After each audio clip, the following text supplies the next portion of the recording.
Shalom, Bapak, Ibu, dan saudara-saudara yang dikasihi Tuhan. Kebenaran saat ini berjudul berani mengambil risiko.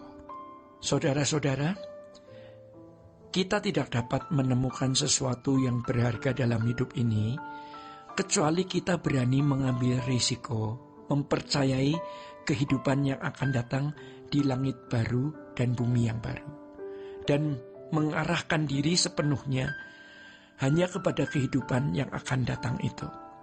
Ya, tidak ada gairah yang berarti di dalam hidup ini kalau kita hanya bermain di area yang kecil. Ya, jika demikian, kita tetap ada di dalam kemiskinan dan menyia-nyiakan potensi yang luar biasa yang ada pada kita. Saudara-saudara, sejatinya kita memiliki potensi yang luar biasa untuk membangun hidup di dalam kekekalan.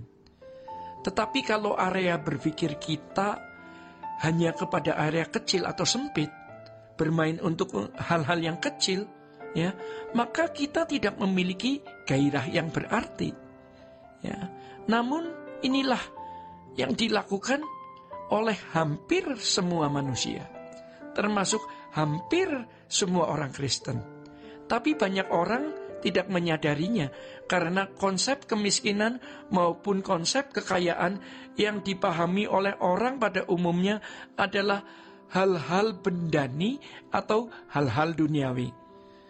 Faktanya, tidak banyak orang yang berani mengarahkan diri pada kehidupan yang akan datang, karena memang tidak berani mempercayai hal itu sebagai realita yang pasti segera kita masuki dan masih mencintai dunia.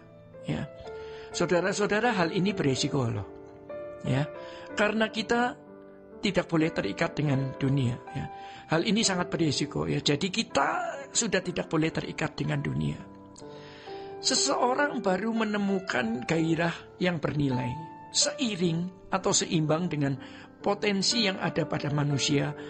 Ya, karena manusia itu makhluk kekal. Gairahnya harus gairah yang berarti. Ya, jadi bukan pada perkara kecil. Sangat disayangkan kalau manusia sebagai makhluk kekal hanya mengarahkan diri kepada hal-hal yang fana.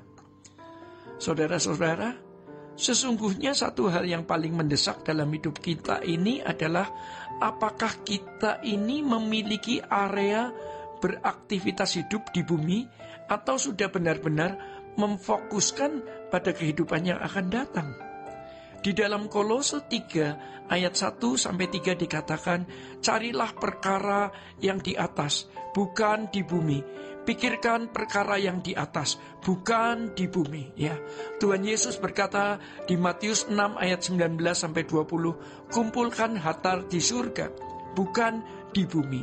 Sejatinya ini masalah yang bukan saja sangat penting, tetapi juga mendesak dan harus dipandang selalu mendesak. Kalau bisa, ini adalah satu-satunya masalah hidup kita. Yang lain itu bisa relatif, ya.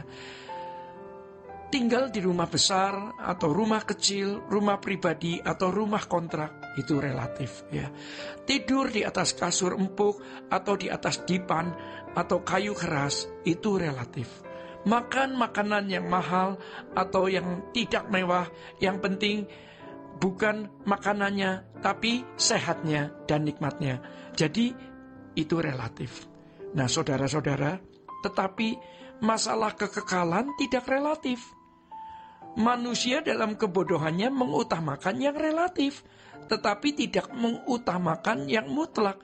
Ya, yang mutlak itu perkara-perkara di atas itu. Kenapa harus dikatakan mendesak?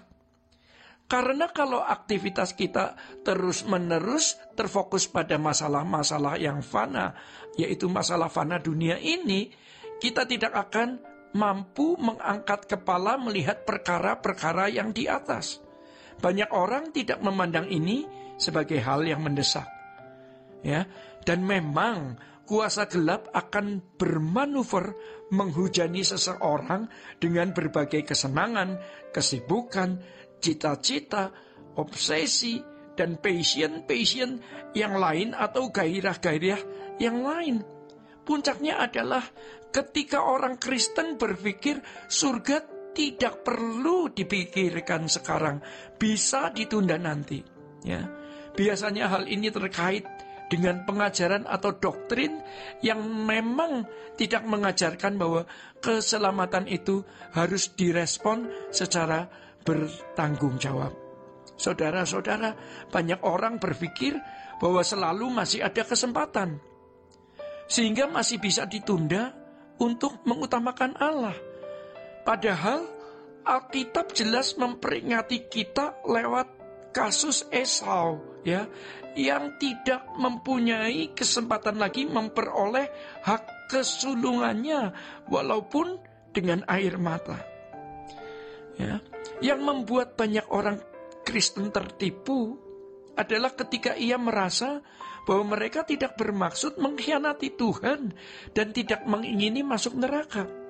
Dan itu sudah dianggap sebagai kontribusi yang berarti di mata Allah. Hal ini tentu keliru. Maka dari itu saudara-saudara, tidak ada orang yang sengaja bermaksud masuk neraka, dan tidak ada juga orang beragama yang bermaksud mengkhianati Tuhan. Tapi ketika seseorang menunda langkah yang seharusnya dilakukannya sekarang, yaitu memproyeksikan diri pada kehidupan yang akan datang di langit baru dan bumi yang baru, maka ia tidak akan memiliki gairah itu. Ia akan tiba pada satu titik di mana ia pasti tidak mampu memiliki gairah itu, ya. Gairah yang bernilai, yang mestinya seimbang dengan potensi yang manusia miliki, tapi tidak dimiliki. Dalam waktu yang lama, gairah itu tidak dapat tumbuh lagi. Maka kita tidak boleh menunda apa yang seharusnya kita lakukan.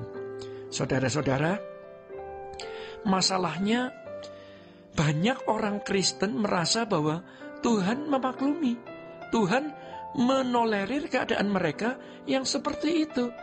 Sebab kehidupan di bumi ini saja sudah berat dijalani, ya, seperti masalah keuangan, sakit penyakit, masalah di dalam rumah tangga, apalagi yang sedang didera dengan berbagai persoalan hidup.